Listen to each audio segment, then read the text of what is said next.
Okay, we have welcome Mira Mataji, welcome Prakash, and welcome Amritarati Mataji, and perhaps Rituvan Prabhu as well. I don't know. So let's start. We have some nice verses coming up today. Let's start. Amritarati Mataji, would you like to do a little bit of some chanting? Okay, Prabhuji, we can do it for sure. Okay, the microphone is all yours. Just a second, Prabhuji.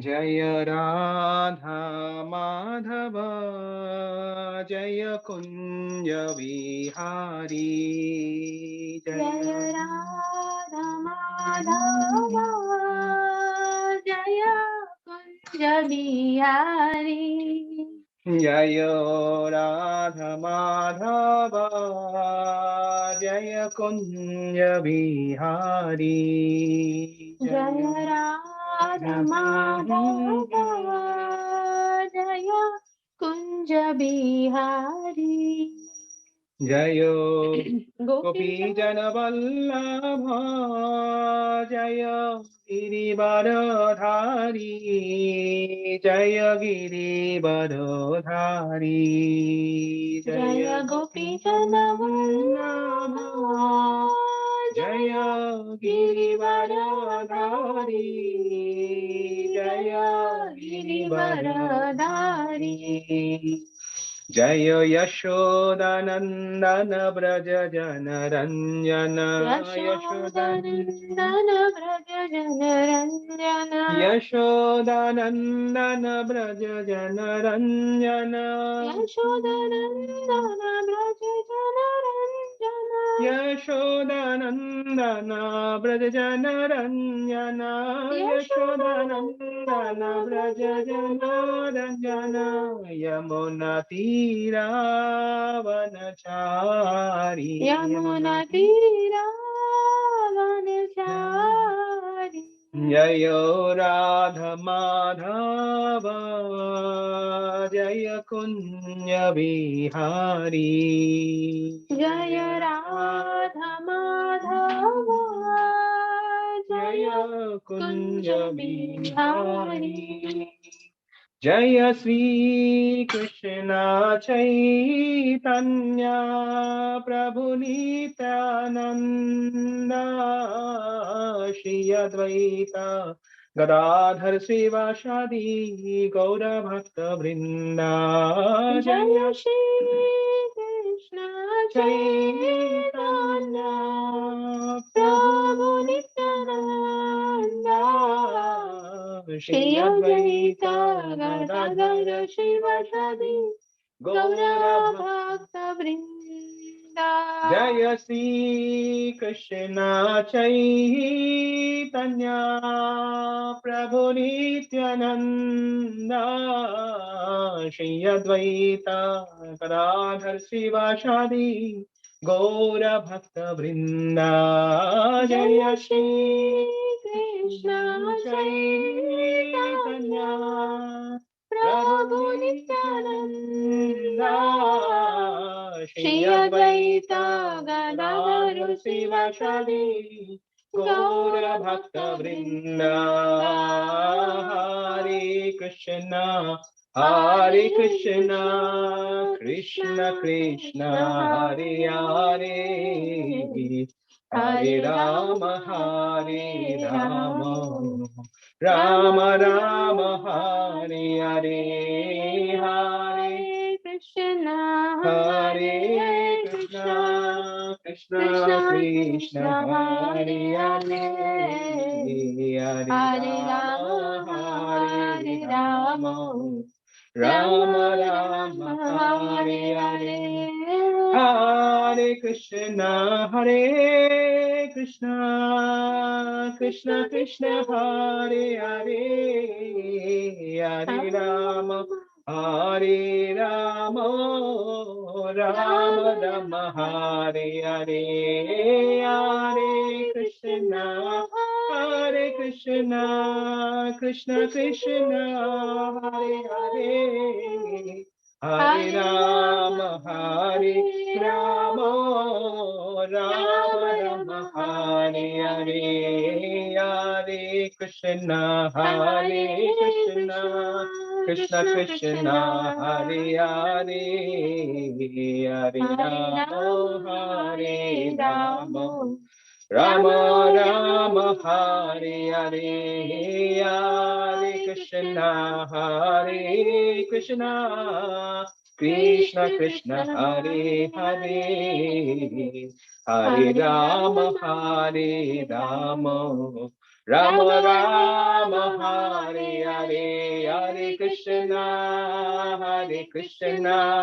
Krishna Krishna, Hare Hare, Hare Rama, Hare Rama, Rama Rama, Hare Hare, Hare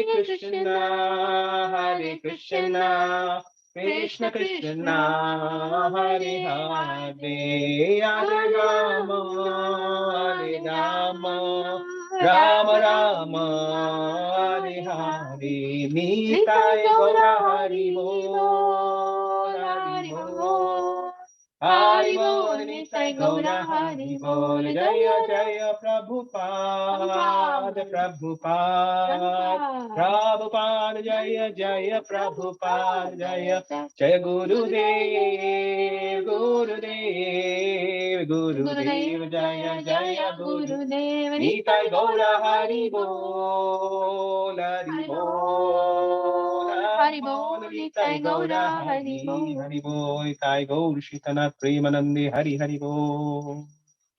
Thank you, Prabhuji. Hare Krishna. Thank you, Hare Krishna. Beautiful Kirtan. Absolutely beautiful Kirtan. Thank you very much.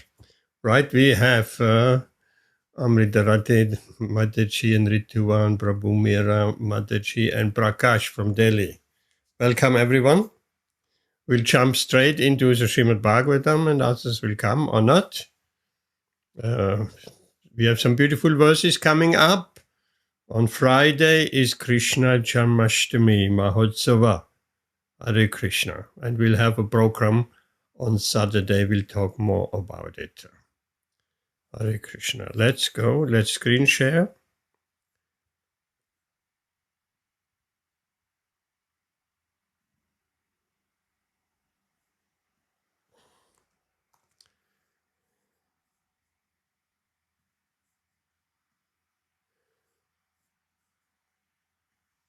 We are on Śrīmad-Bhāgavatam, first canto, 15th chapter, text 30. The chapter is entitled The Pandavas Retired Timely. Just to get in the context, everything, Lord Krishna has wound up his pastimes after the battlefield, after the battle of Kurukshetra, and he has gone back to his abode. And before that, he was in Hastinapur and leaving Hastinapur for Dwarka. And Arjuna also went to Dwarka and he stayed there for a long time, many months. And Yudhishthira, who was staying back in Hastinapur, of course, nobody really wanted the Lord to leave in Hastinapur. And they begged him to stay a little bit longer. And just to please Yudhishthira, Krishna stayed a bit longer, a day longer, I believe it was. So then Arjuna didn't return, and Yudhishthira was worried because he saw a lot of inauspicious signs and omens. And that was, of course, because Lord Krishna had left our physical vision. Of course, Lord Krishna is never leaving. He's everywhere. He's there everywhere. He's even in the atom. He says, Garbhodakashai Vishnu, there, Mahavishnu, Kshirdakashai Vishnu. He's always present. But just like the sun disappears from our vision. 9 o'clock, something like that, tonight. The sun will be gone. But the sun is, of course, not gone. It's eternally there. We just have to travel in the airplane westwards. We'll follow the sun. We'll be never out of our vision. So means we have to make progress, spiritual progress. Then we have a transcendental vision, and then Krishna will never be out of our sight. So eventually Arjuna came back to Hastinapur completely dejected, morose and lamenting because he has seemingly lost the association of his dear friend, Lord Krishna. And so Yudhishthira asked a lot of questions to Arjuna. Why are you looking so morose? Is it because of this? Have you not fed some old man?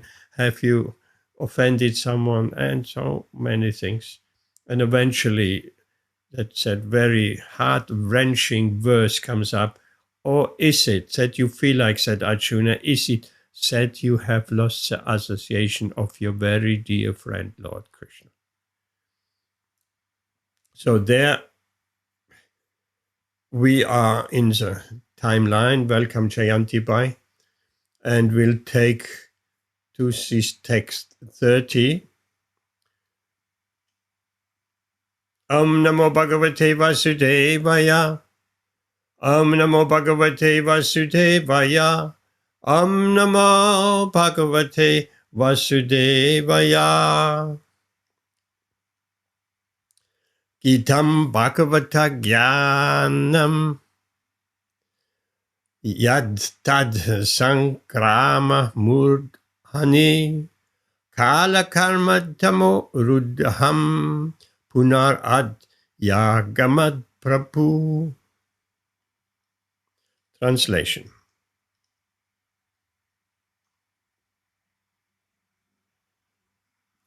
Because of the Lord's pastimes and activities and Arjuna's feelings of separation from him, it appeared that Arjuna forgot the instructions left by the personality of Godhead. But factually this was not the case. And again, he became Lord of his senses. Purport by A.C. Bhaktivedanta Swami Srila Prabhupada Ki Jai. A conditioned soul is enwrapped in his fruitive activities by the force of eternal time.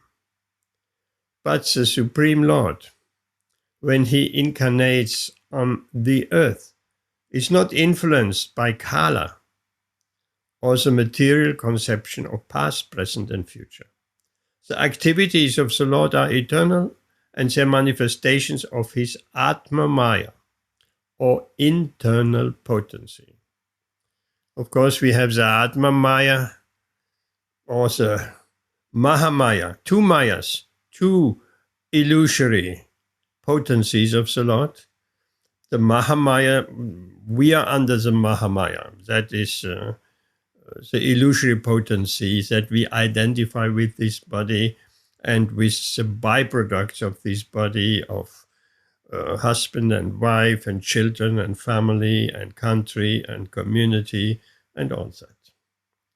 So that is a Mahamaya. That is the real Maya.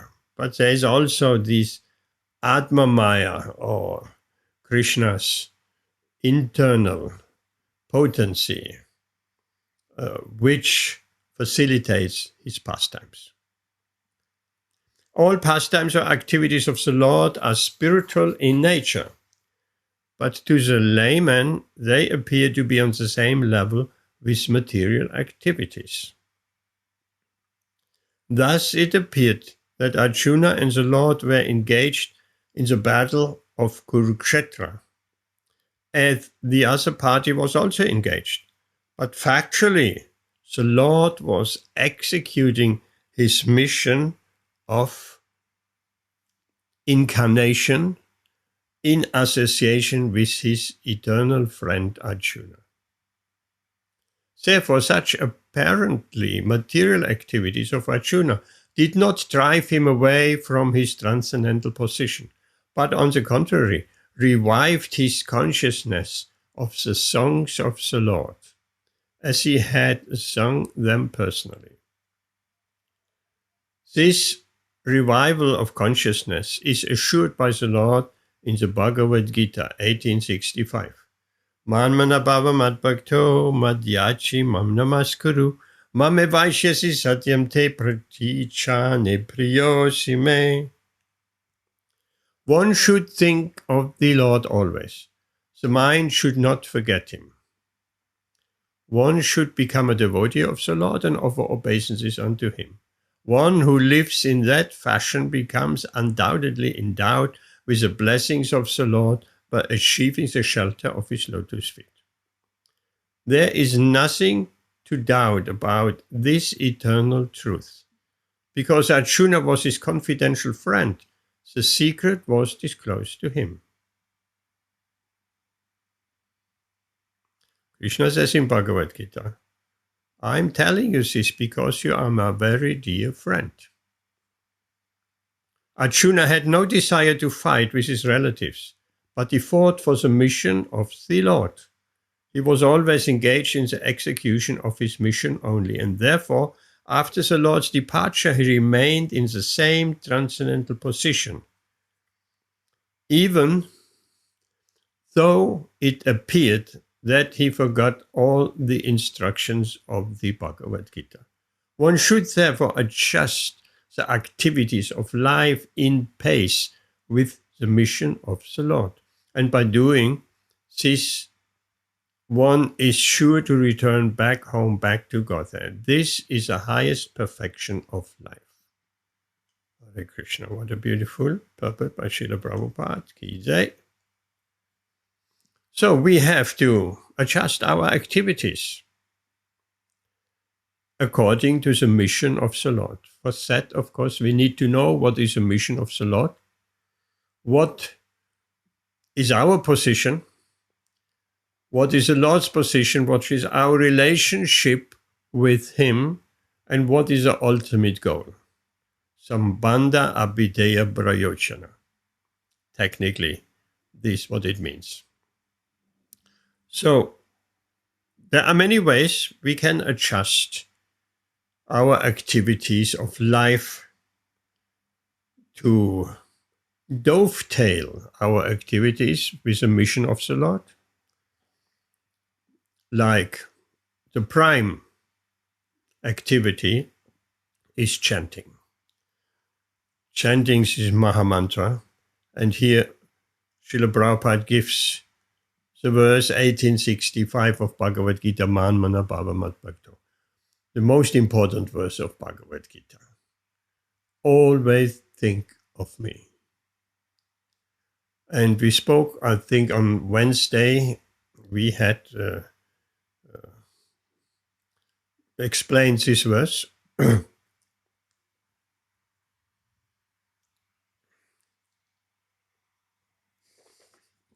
Which is an important verse, a key verse of Bhagavad Gita. How can we always think of Krishna? The best and easiest way is to always chant Hare Krishna. Always chant Hare Krishna. Amrita Rati Mataji, I wanted to send you 108 ways of Srila Prabhupada where he speaks of always chanting, continuous chanting, chanting without interruption, and so 108 references throughout his writings. I will find it. I'll take a picture and send it to you or send it to everybody. So, Hare Krishna. Continuous chanting, always have Krishna on our mind. Whatever we do, we can even chant while eating. We may think, how is that possible? How can I chant while eating? We'll chant in our mind. What's the problem?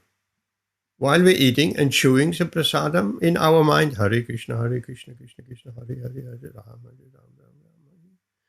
Almost in every activity of life, in probably 95% of activities, we can chant Hare Krishna. And this is the easiest way of remembering Krishna. It's a mind. The mind has so many impressions from many, many, many lifetimes. And they're coming on the surface from time to time. Sometimes it's impressions from previous lifetimes we have seemingly forgotten. But sometimes these impressions come in our dreams.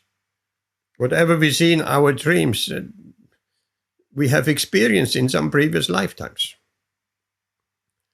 So that's what Srila Prabhupada says.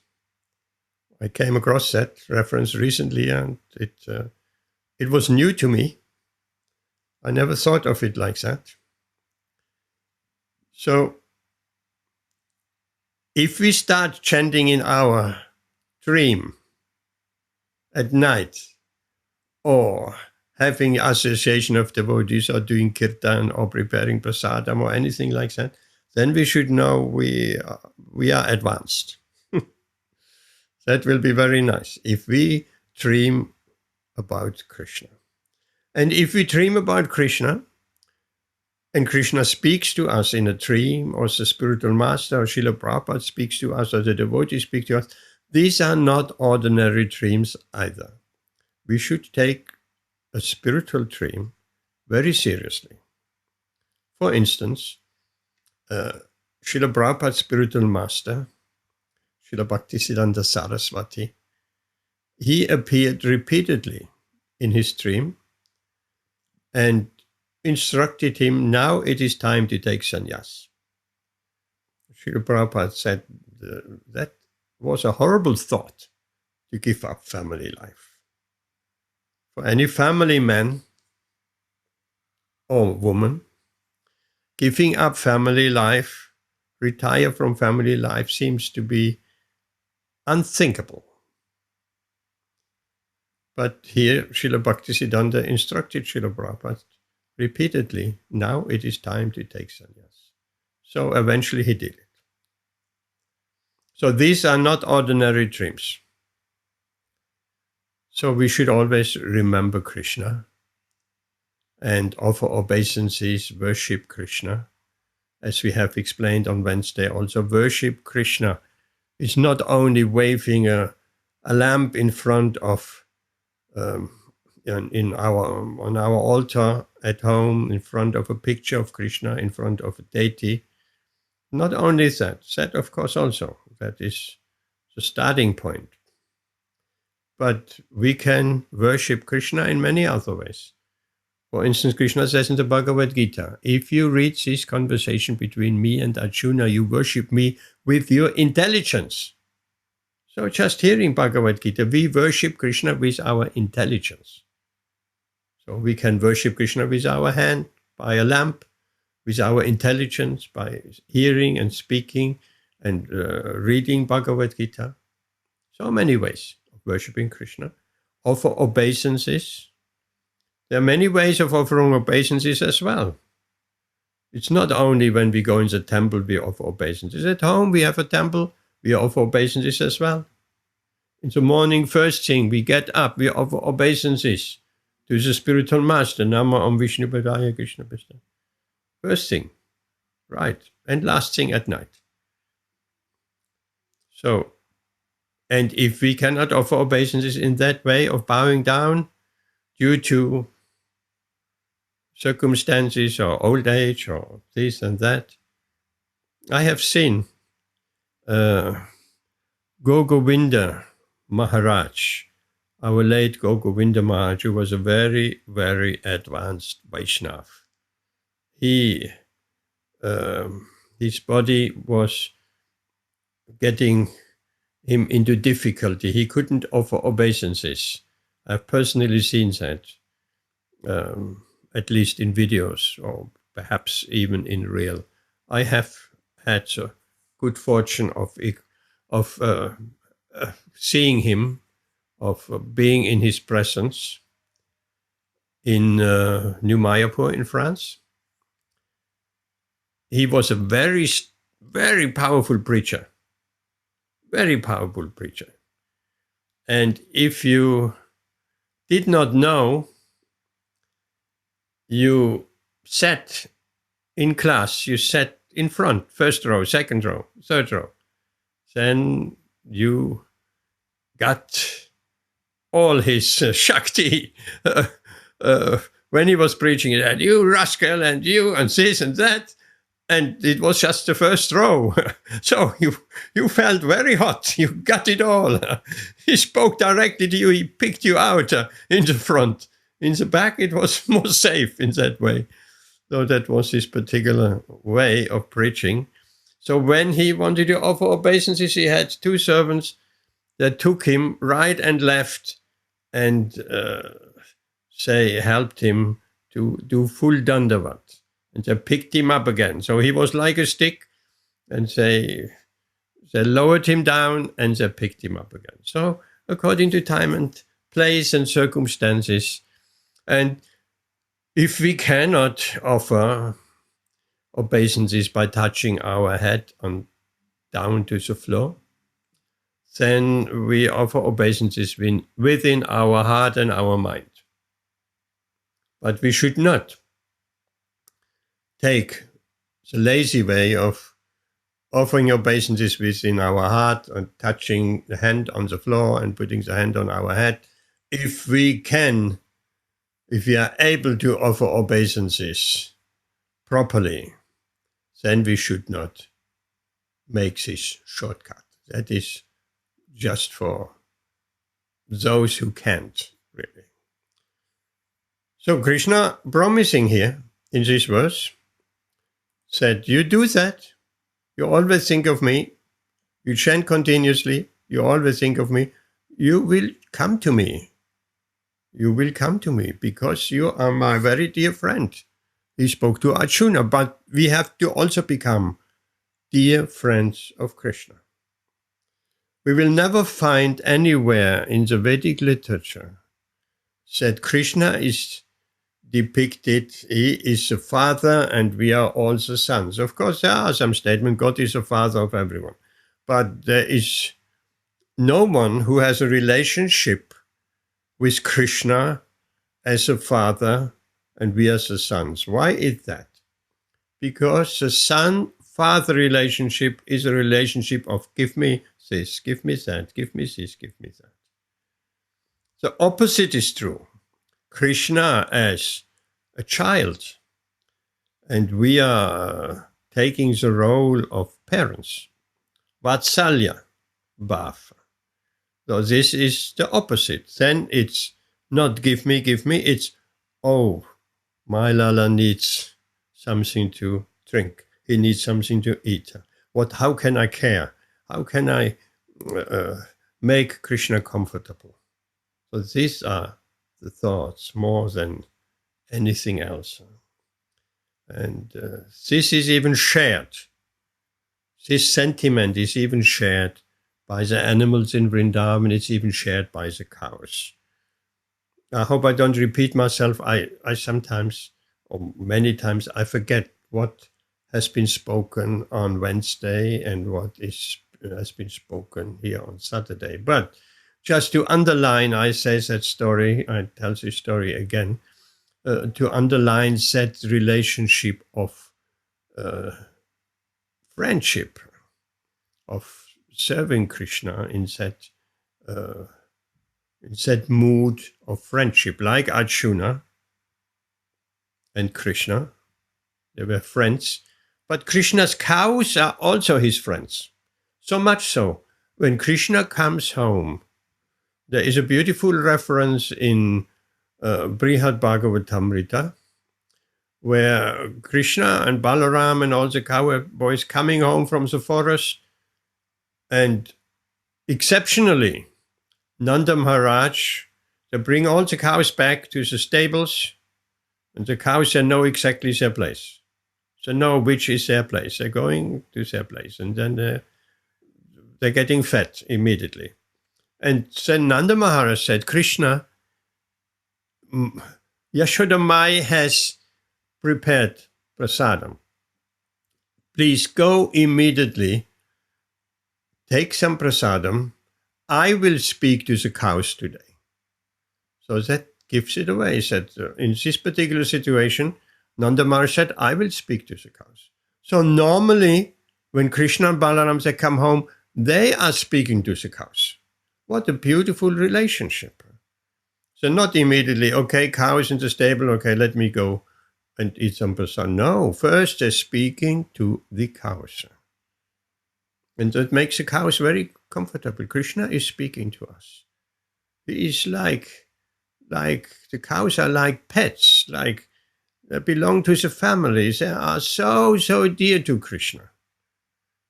Namo Devaya Go Brahmana Hitayacha. Go Brahmana. First go, the cow, then the Brahmanas. So Krishna is even appreciating the cows more than the Brahmanas. He mentioned first the cows, then the Brahmanas. So the cows are very, very, very dear to Krishna. So when Krishna came to age and he was given the care of the cows. Previously, he had only the care of the calves. As a young boys, they were looking after the calves. That is easier. They're small and the boys are small and young. So once they got a bit older, okay, now you get a special responsibility. From today onwards, you will be able to look after the cows also. So then Yashoda Mai, she said to Krishna, Krishna, because I'm so worried that your feet get hurt on the rocks, on the sharp stones, on the path when you bring the cows to the pasturing grounds, and there might be some thorns as well. So I will make you some slippers. I will make you some shoes, and because it's very, very hot, I will make you an umbrella also. You will be there for tomorrow when you take the cows and the calves out. And Lala said, no matter. I cannot accept slippers and an umbrella. What about my cows? If you make for all my cows and the calves, you make them slippers too, and an umbrella, then I will accept. Otherwise not. And how many cows and calves? Nanda Maharaj had 9 lakh of cows. He was the chief of the cows. 9 lakh. That's 900,000. So he refused. And the cows overheard that. They were nearby. They're very clever. They're listening to everything. All the conversations, everything. Particularly when Krishna is speaking.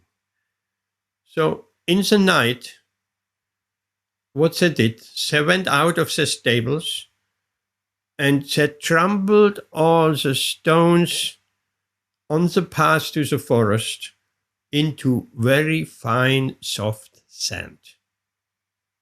So they crushed all the stones into fine, soft sand. And then they went back into the stable. So that is just to highlight the love, the friendship which Krishna has with his cows and which the cows have with him. So we have to come to that platform of friendship. We should not stay on the neutral platform. Even we should rise from the dasaras, from the servitor platform. I am the servant. I am the eternal servant of the Lord. That is okay. But we shall rise further to come to the platform of friendship. So that is here Krishna says, because Arjuna was his confidential friend, the secret was disclosed to him. How to always remember the Lord. Okay, any question to that shloka? Which is shloka 30. or comment? There's so much more, but we'll have to move on. Okay, if there are no questions, let's move on. Who wants to read the next? Shloka 31.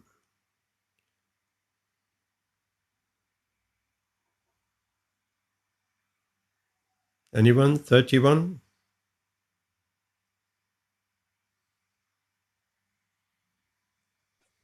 Prabhuji, I can do it. Which chapter you are on?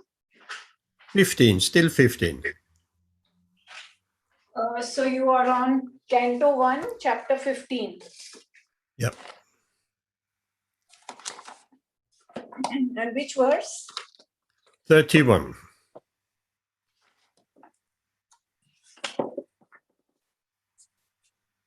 Uh, 31. Prabhuji, just bear with me. I'm opening the page. Vishoko.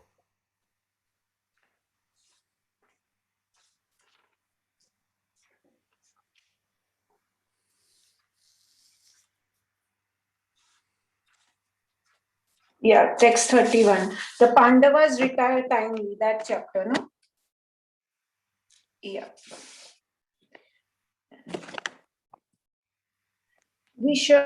Vishoko Brahma Sampatya Sanchina Dvaita Samshaya Lina Prakriti Nirgunyad Alingatvad Asambhava. Translation: because of his possessing spiritual assets, the doubts of duality were completely cut off. Thus, he was freed from the three modes of material nature and placed in transcendence. There was no longer any chance of his becoming entangled in birth and death, for he was freed from material form. So, Prabhuji, he is Arjun. This is Arjun. We are talking. Yes. Yeah. So he means Arjun. Because of his possessing spiritual assets, the doubts of duality were completely cut off. Thus, he was freed from the three modes of nature, material nature, and placed into transcendence. There was no longer any chance of his becoming entangled in birth and death, for he was freed from material form. Purport. Doubts of duality begin from the misconception of the material body, which is accepted as the self by less intelligent persons. The most foolish part of our ignorance is our identifying this material body with the self. Everything in relation with the body is ignorantly accepted as our own.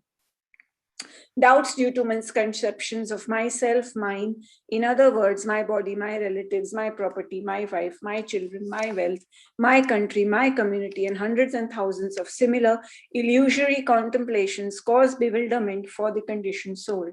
By assimilating the instructions of the Bhagavad Gita, one is sure to be released from such bewilderment, because real knowledge is knowledge that the Supreme Personality of Godhead, Vasudev, Lord Krishna, is everything, including oneself. Everything, including oneself.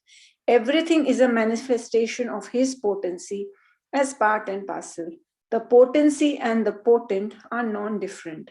So the conceptions of duality is at once mitigated by attainment of perfect knowledge.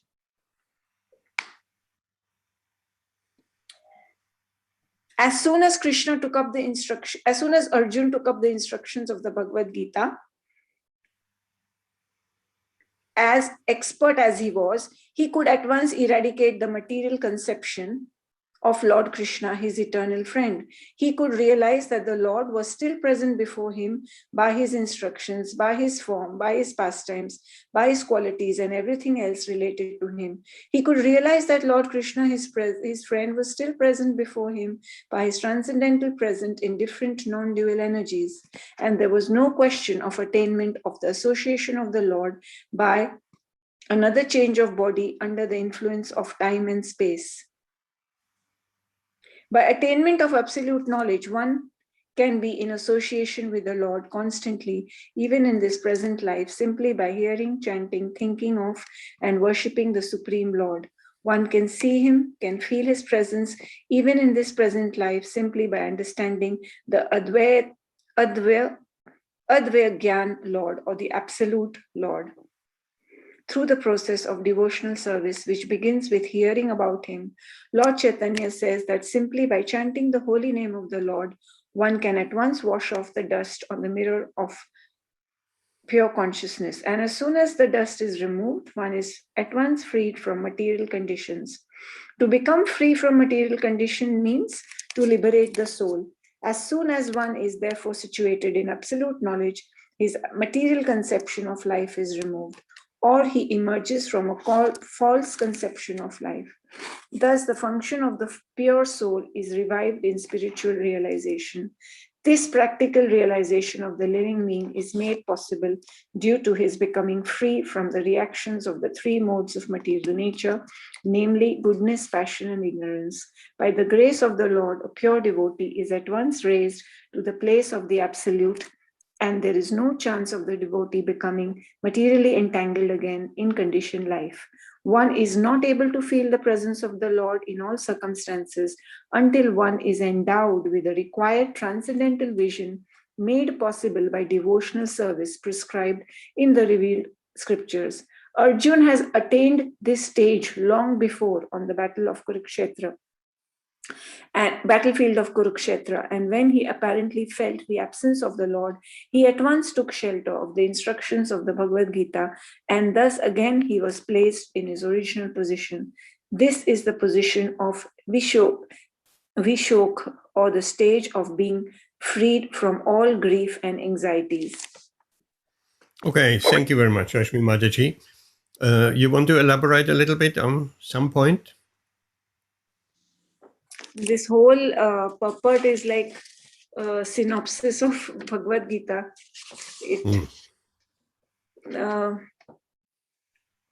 I don't know what to elaborate on, Prabhuji. Everything here is so important.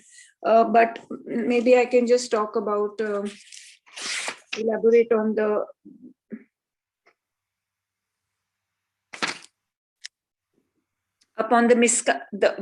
ignorance. So the main problem of the reason we are in this world, in this material world, Srila Prabhupada is taking, because we have this ignorance that we are this body. We have forgotten that we are the soul. So we are thinking that this material body is me. And as a result of this, all the attachments, me, my family, etc., come. And then we get entangled in that mesh. We come under the modes of become influenced by the three. As soon as we get a material body, then we become we are under the influence of the three modes of material nature. As a result of that, once we are under the three modes of material nature, we become more and more illusioned and bewildered. But when we go to the Bhagavad Gita and we take instructions from the instructions which Krishna gave Arjuna, then all these misconceptions of the biggest misconception of that I am this body and everything attached to this body is mine, that biggest misconception starts to come out. It is, and you reach the stage where you are beyond, which Arjuna reached on the battle of Kurukshetra, where he had reached the stage of, I think it's called Brahma Bhuta stage, when he was free from duality. He was free from all these misconceptions, and he understood who he was, what his constitutional position was. He realized who Krishna is, and hence he became freed from all these misconceptions, all the contaminations. Okay, thank you very much. You mentioned the Brahma Bhuta stage. What's the verse? You must know this verse by heart. Brahma Bhuta Prasannatma na sochati na kanchati. That's it. I only remember the first two lines. Okay, what's the meaning of the verse? Brahma Bhuta Prasannatma. So the Brahma Bhuta is a stage where you have not just got theoretical knowledge, but you have realized knowledge that you are the soul. At the moment, most of us have the theoretical knowledge that we are the soul and we are not the body. But when it comes to realized knowledge, that's the Brahma Bhuta stage. And at that stage, he becomes a Prasanna Atma. Prasanna Atma, Prasanna means a person who is not super elated when their happiness comes, and who doesn't become sad when some calamity happens in his life. He remains equipoised. So that's Prasanna Atma. And na sochati na kanchati. So he neither laments for something which he has lost in the past, nor is he na kanchati, nor is he in anxiety for something which he wants in the future. That's very beautiful. No, that is very beautiful. This is the most important part. Sama sarveshu bhuteshu, equally minded, yes. But on that stage, there is no more lamentation. Don't we all want no more lamentation, no more anxiety, no more mental anxiety, no more fear? Everybody wants that. We want peace. People yearn for peace because everybody is constantly tortured. So many anxieties. What will happen if this, and what will happen in the world, and what will happen with the cost of living and the energy bill, and this and that. So many anxieties, but that doesn't help us. So once we come to that Brahma Bhuta platform or stage, then we are fixed in Krishna consciousness. There is no more anxiety. We all like that. It can be achieved. That's a liberated stage. We are liberated from the three modes of material nature. Even goodness. But even on the way, we are in goodness, in Sattva Gun, that is a stepping stone to the liberated platform. So we have to definitely become free from passion and ignorance, from Tamagun and Rajagun. That we have to get free of these lower modes of nature, and then coming to the mode of goodness, and that's a stepping stone, like a stepping stone when there is a small river of water, and how can we cross? And there are some stones, 1, 2, 3 stones in the middle where people can cross over. So we make one step on the stone, on the next stone, on the next stone, and we are on the other side. These are stepping stones. So the mode of goodness is a stepping stone. It will help us to cross over the river, to come to the pure goodness. In this material world, goodness is always tinged with passion and ignorance. There is no pure goodness in this world. So we have to come to that transcendental stage of the Brahma Bhuta platform. And on that platform, then pure devotional service starts. That's we have spoken many times about that. All our service before that Brahma Bhuta stage is mixed service. Krishna, I serve you, but give me this. We have desire for karma, for fruitive activities, fruitive result, for getting something from Krishna, anything. And we have a mixture of jnana mishra bhakti, of some mental speculation, some even knowledge just for the sake of knowledge. No, you said so nicely, Rashmi Mataji.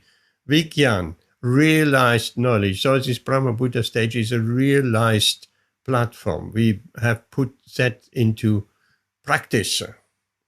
And how nice, Arjuna, he was overcome by some lamentation, which is understandable. His dear friend Krishna has just left. But actually Krishna has never left. And Krishna doesn't appear on Janmashtami, he's always there. He appears to our vision, it helps us, and we'll make a festival. So, but actually Krishna is always there, like the sun is always present, but out of our vision at night and comes back into our vision at daytime. So, Arjuna, because he took shelter of Krishna's instruction, he has heard the entire Bhagavad Gita. And by remembering the instructions of Bhagavad Gita, he immediately he was placed in his original position. Means he immediately was in full Krishna consciousness. And there was no more grief and no more anxiety. So we can also reach that if we remember the instruction of Bhagavad Gita. Therefore, Bhagavad Gita or Śrīmad-Bhāgavatam or any of the revealed scriptures, but here especially Bhagavad Gita is mentioned. If we remember the teachings of the Bhagavad Gita, we are immediately with Krishna. Immediately. So what Srila Prabhupada said, how long does it take to become Krishna conscious? 1 minute. 1 minute, he says. 1 minute. Arjuna, that was 1 minute. Remembering the instruction of Bhagavad Gita, all grief, all lamentation, everything was gone. Immediately. He was placed in his original position. He knew Krishna is always there. Krishna was not only there as his friend, physically in front of him. If we can get to that stage of understanding, for instance, Srila Prabhupada is always there. Some, even devotees, sometimes they're overcome by the illusory energy. Or Srila Prabhupada is dead, I wish he would be here, I wish I would have some personal association. Srila Prabhupada is here. As soon as we read his purpose, we have some personal association with Srila Prabhupada. And Srila Prabhupada said himself, you read Bhagavad Gita, you have direct association with Lord Krishna. Personal, direct association. But we are so much fixed in this bodily concept of life, unless we see the person or Krishna in front of us and we can touch him, we don't take anything else as his presence. Therefore, we need transcendental vision. And that can be developed. That can be developed to such a point that we are completely aware of Krishna, even though he is not physically present in front. That can also happen. Srila Prabhupada says, in due course of time, you pursue this path of devotional service, you will see Krishna face to face. If that is what you want, one day you will see Krishna face to face. There are many stories where devotees saw Krishna face to face. Dhruva Maharaj, Lord Vishnu, he meditated, he could see Lord Vishnu, four-handed Vishnu within his heart, and then that four-handed Vishnu disappeared from his heart, and the meditation broke when he opened his eyes, and then four-handed Vishnu stood seemingly physically right in front of his eyes. He could see, he could touch his head to his lotus feet. So that is also, if we very advanced in Krishna consciousness, one day we see Krishna face to face. In the meantime, Krishna is there. We have to have that, or get this transcendental vision. Krishna is never out of our sight. Or as Srila Prabhupada says, and that same counts for the spiritual masters, the pure devotee, of course, the same. Srila Prabhupada is never out of our sight. He's right here, next to us, because we're reading his purpose. And we're hearing about Krishna, and Krishna is also there. Therefore, there has been at least 2 occasions, I remember, perhaps more, where Srila Prabhupada suddenly very enthusiastically chanted in the middle of a kirtan in full ecstasy and jumped. And so later on the devotees asked what happened. He said, didn't you not see? Narada Muni came. So Narada Muni can come, of course. And Krishna can come. So, but we need the eyes to see. We're seeing through the knowledge first, and we will perceive Krishna. So Srila Prabhupada says of his spiritual master, who has disappeared from his physical vision quite some time, long ago. And he said, I feel the presence of my spiritual master right by my side. That's a very important statement. I feel the presence of my spiritual master right by my side. This we should feel. We have to come to that point of feeling the presence of our spiritual master right by our side. Because then we can receive instructions at any moment. And we fall into lamentation, anxiety, and fear, and immediately we remember the instruction of Bhagavad Gita, and all fear, all lamentation will immediately disappear. Hare Krishna. Any questions? The purport says it's not just the instructions. The purport says, Srila Prabhupada is saying that thinking of Krishna, when we remember Krishna's pastimes, when we are hearing his leelas, or when we are in the dham, or when we are seeing his form, that is also no different than Krishna. So especially the place is, the importance of place is there. I was listening to a class, so if you want, I can share that with you. It is in relation to this verse. Do you want me to share? We have time. Please, yes. So, where here in the verse it says about Krishna is non-different from his form, pastimes, his dham. So, I was hearing a class where the speaker said that the importance of place is so much so that if you look at Bhagavad Gita, if you look at Śrīmad-Bhāgavatam, if you look at Ramayana, all these three scriptures start with the place. So Bhagavad Gita starts with Kurukshetre, Dharamshetre. Similarly, Bhagavatam starts with Naimi Sharanya something. You will know that, Prabhuji, first canto, first verse. Naimi Sharanya, yes. Yeah, it starts with that. And Ramayana also starts with Prayag. First verse of Ramayana also starts with Prayag. So the place is, there's the importance of place. Because, for example, the importance of place is, for example, when you go to a temple, when we go to a temple, when we take darshan of the deities in the temple, we are not at the stage where we can see Krishna everywhere and in everyone. So when we go to the temple, why is it that we feel that, for 2 hours that we are there in the temple, 2-3 hours, we forget everything.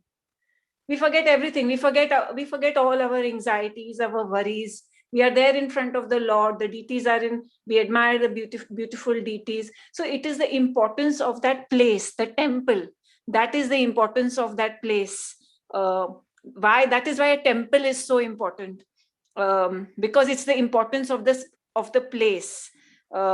Which is why how all these three scriptures are starting with Dharam Kshetre, Kurukshetre, or Naimisharanya, or Prayagraj.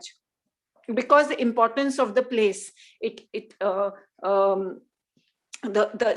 importance of a pure place is being stressed. How important it is to have a pure place, because then that is where we can come face to face with Krishna. Like in a temple, when we are in front of the Lord, of the deities, we are not thinking, oh, this is a stone deity or a wood deity. For us, for those moments, he is Krishna.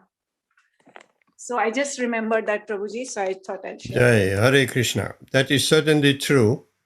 Although I have observed that if that is so, as you said, immediately forget everything on all our anxieties, that is quite an advanced stage.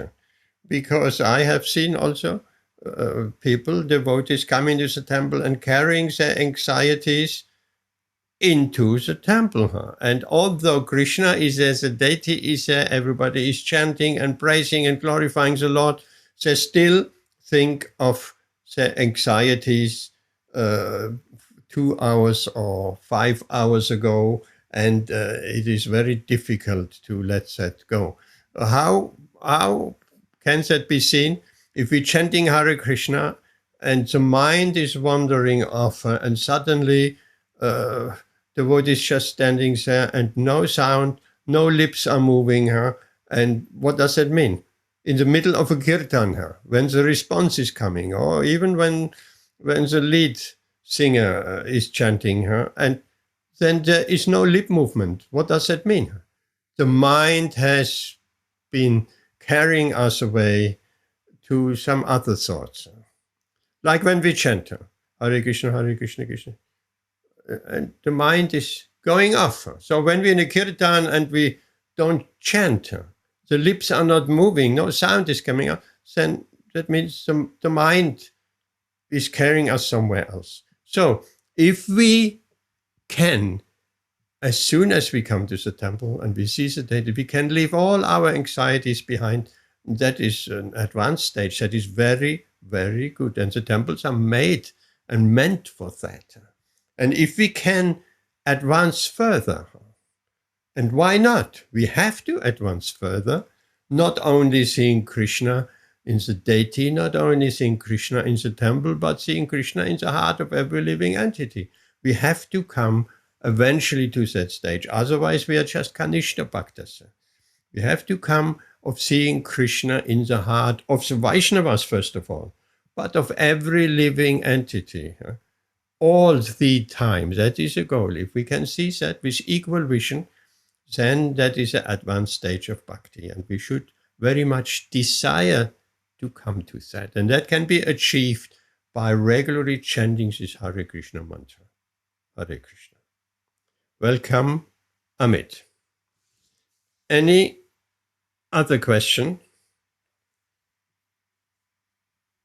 or comment?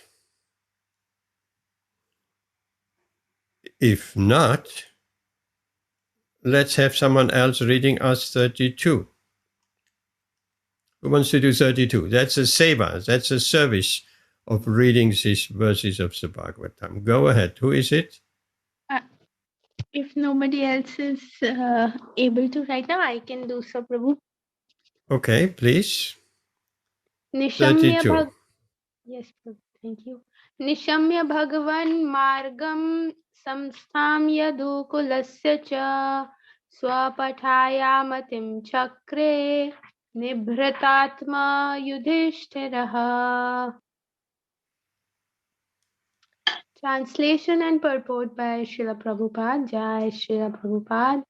Upon hearing of Lord Krishna's returning to his abode and upon understanding the end of Yadu dynasty's earthly manifestation, Maharaj Yudhishthir decided to go back home, back to Godhead.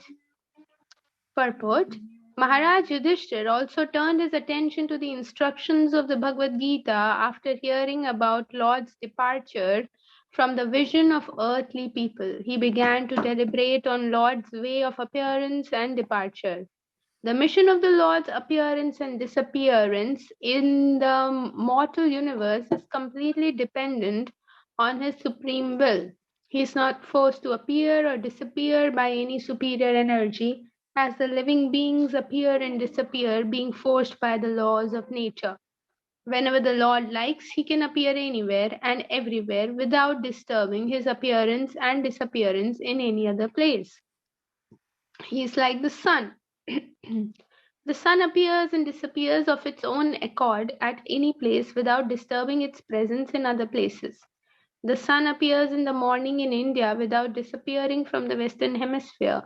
The sun is present everywhere and anywhere all over the universe.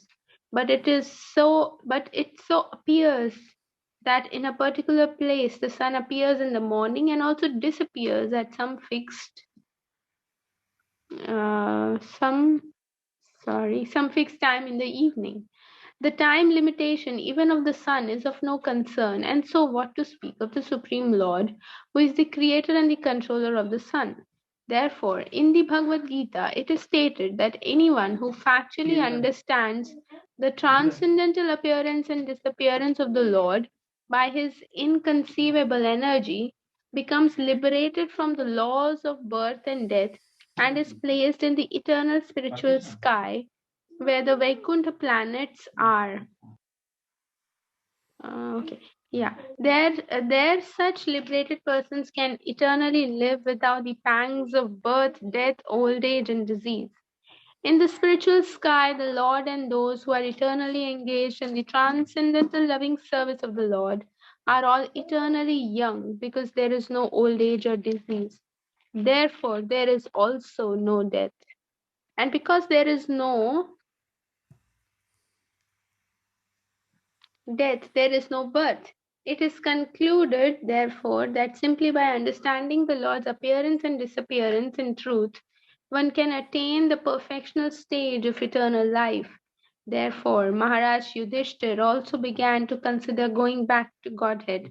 The Lord appears on the earth or any other mortal planet, along with his associates who live with him eternally, and the members of the Yadu family who were engaged in supplementing the pastimes of the Lord, are none other than his eternal associates, and so also are Maharaj Yudhishthir and his brothers and mother, etc. Since the appearance and disappearance of the Lord and his eternal associates are transcendental, one should not be bewildered by external features of appearance and disappearance. Jai. Hare Krishna. Padma, keep quiet. Sorry, Prabhu. Yeah. Okay, question, what verse is that Bhagavad Gita, if we understand the appearance and disappearance of the Lord? Will not take any verse anymore. What's the verse? Rituvan Vihari Prabhu is prompting Janma Karma Cha Me Divyam Evam Yo Veti Tatvata Tyaktva Deham Punarjanma Naiti Mamiti Soarjana. Excellent. Translation. First line, anybody who understands the transcendental nature of my appearance and disappearance, and my pastimes, he, after quitting this body, does not. He comes back to me. He comes back to me. He doesn't have to come back to this mortal world. Yes, so that is an important verse. Just by properly understanding Krishna's appearance and pastimes and activities. Okay, say something more about the verse. The Bhagavatam verse. Okay, Prabhuji, this verse can be connected to the upcoming Janmashtami festival. Though we are celebrating it on Friday, but actually we can celebrate it today also, because as here Prabhupada is saying that, Krishna, apparently it may seem that Krishna left the planet, but that's not how it is. Krishna is still here. So so basically he never really just, and Prabhupada is giving this example of the sun, that sun sometimes may disappear in one place, but that doesn't mean that he stops existing or he's not manifesting somewhere else. So that is how transcendental Krishna is. He might have left this planet 5,000 years back, but yet actually he's still here, and the devotees experience his presence, especially when they are amidst, when there is Sankirtan going on, when the devotees are together glorifying the Lord. That's when we feel the presence of Krishna. So he might have disappeared, but he's still here, and just by discussing about him today, we are kind of experiencing his appearance. I hope that made sense. Thank you very much. Hare Krishna. Yes, that is a very nice example with the sun. And just to let everybody know, of course, we know on Friday, coming Friday is Janmashtami, and on Saturday we're having a Janmashtami program at the temple at 7 o'clock. So, Meera Mataji, you're welcome to attend. And Jayantipa, you're welcome to attend. Thank you, Prabhuji. Yes, thank you. You know where it is, 28 Abington Road. Come from Hamilton Street entrance, black gate that will be open. Okay, that's lovely. Yes, thank you very much. Okay, yes. That example of the sun is very, very nice. Of the sun is never really disappearing, only in a particular place. And these pastimes, of course, we know these pastimes of Krishna and Arjuna, the battle of Kurukshetra, and any other pastime that is going on continuously. It's just like the sun is disappearing. Okay, Amit, I think you were out, just to let you also know. Jamashtami is on Friday, and on Saturday we do a Jamashtami program at the temple at 7 o'clock, like usual. Hare Krishna. Cook something, Amit. Bring something for Krishna. Or if you cannot, just bring some fruit. Sorry, Prabhuji. 7 o'clock in the evening, you mean? Evening, yes. Oh, okay. Is that a problem? No, Prabhu, no problem. Thank you. You sure? For you, Yes. with Darby, I mean, that's we have done for many 20 years. Just like we have our Skype program at 7, so we moved from the physical temple program at 7 to the Skype at 7, and now we're moving back to the physical program at 7. No problem, Prabhuji. No problem. Thank you. Check your timetable, train timetable. Usually we have, it's exactly the same. We finish at 9 usually. Yes, And yes. Prabhuji, Prabhuji. after that, she's going to come to my house. So Yeah. Okay. Yes. I just declared that without asking. Come to Krishna's house, and then you come to Rashmi's house, and then we all go to Mira's house and Amit's house and Chandibai. No, I'm just joking. So, yes, let's do that. Bring something for Krishna. Actually, every time we go in a temple, we should never come empty-handed. Never. We come to Krishna's place. We come to see Krishna personally. We have to bring something. Even if it's just we cannot cook, then bring some fruit. Not anything from the shops. The only thing what can be brought from the shop is sweets. That can be offered to the deities. But anything else, not really. We'll have to cook ourselves. Bring some fruit. And if you cannot bring any fruit, then Krishna says, Patram pushpam palam toyam, just bring a bunch of flowers, sir. You can do that as well, but we should never come empty-handed. And be on time, 7 o'clock. Then we have Kirtan, we have Aarti. Be prepared, someone will do the Aarti. It's not me. It's either Rashmi, Amrita Rathe, Rituvan, Pandava, if he comes, Bhagavati. These all can do the Aarti. Kirtan Aarti. Little bit speaking about Krishna's appearance. Like tonight, we're speaking. There's quite a bit about Krishna's appearance. And then prasadam. The time flies by. 2 hours is nothing. Prabhuji, Vasanti Mataji said she will come for Aarti. Okay, so maybe she wants to do Aarti. Which hour? She said she will just come do the Aarti and go away. She will Something do like the that. Aarti. Yeah, I think check with her, but I'm sure she mentioned to me that she would like to do the Aarti. Yes, fine. If that is fine with you, and it's certainly fine with me, let her do the Aarti. And she cannot stay, then she can just do the Aarti and go. Right, fine, no problem. So, here we go. Anything else? Any other question to this verse? Anything else need to be said?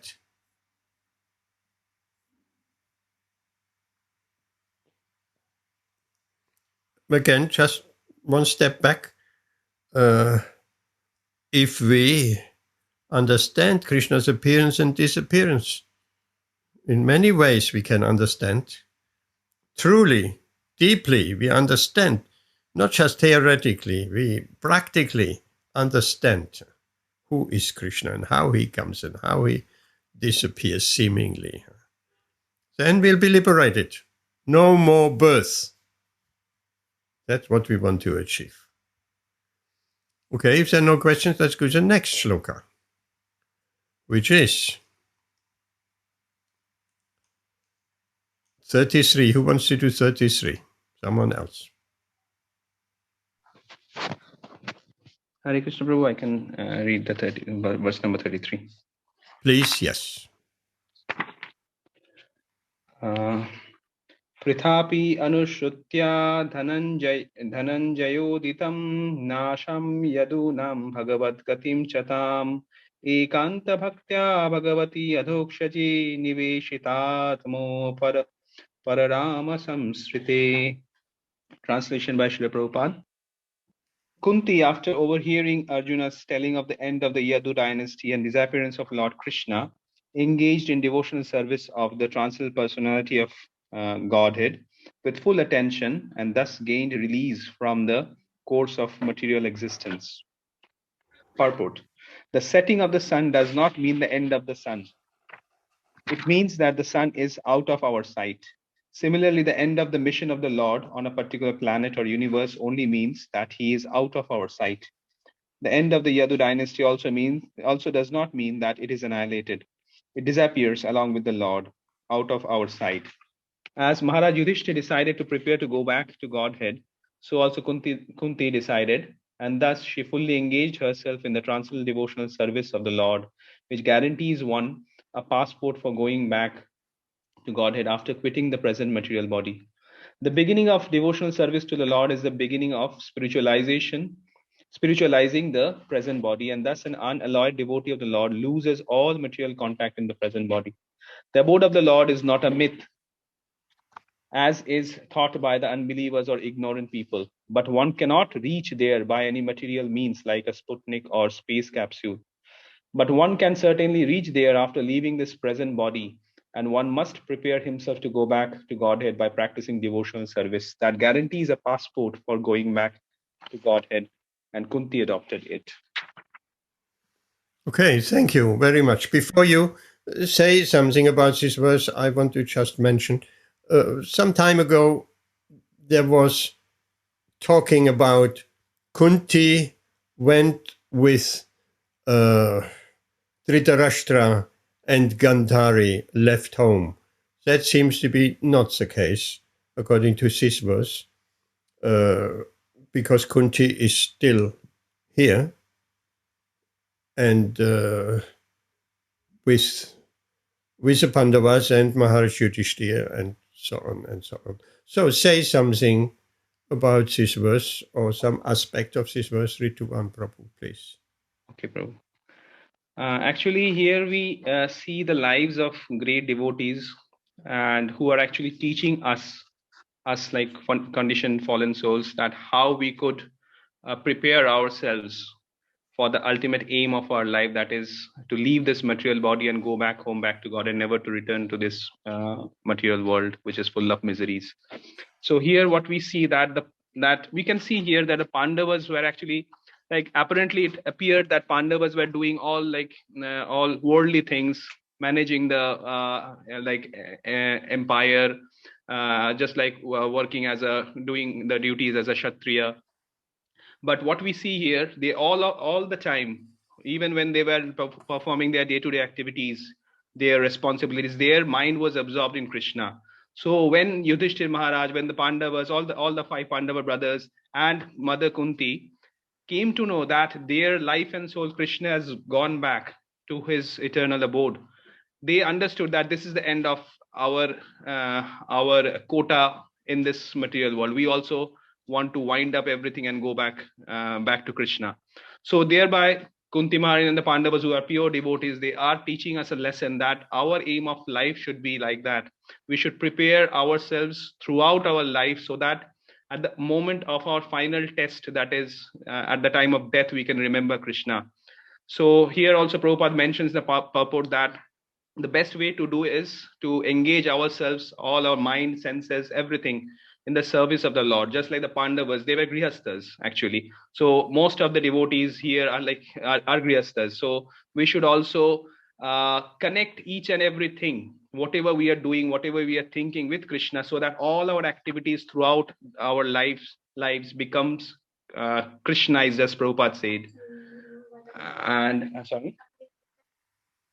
And like I was hearing one lecture by His Grace Amarendra Prabhu, and he was like giving us a very practical way. If it's not too much, I would just like mention that if it's okay, Prabhu.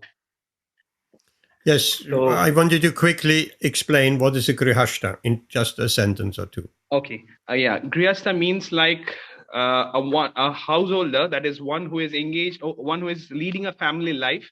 But in that family life, the main center or focus is Krishna. That like the husband, wife, children, everyone is connected to each other, keeping Krishna in the center. So whatever they are doing it for Krishna.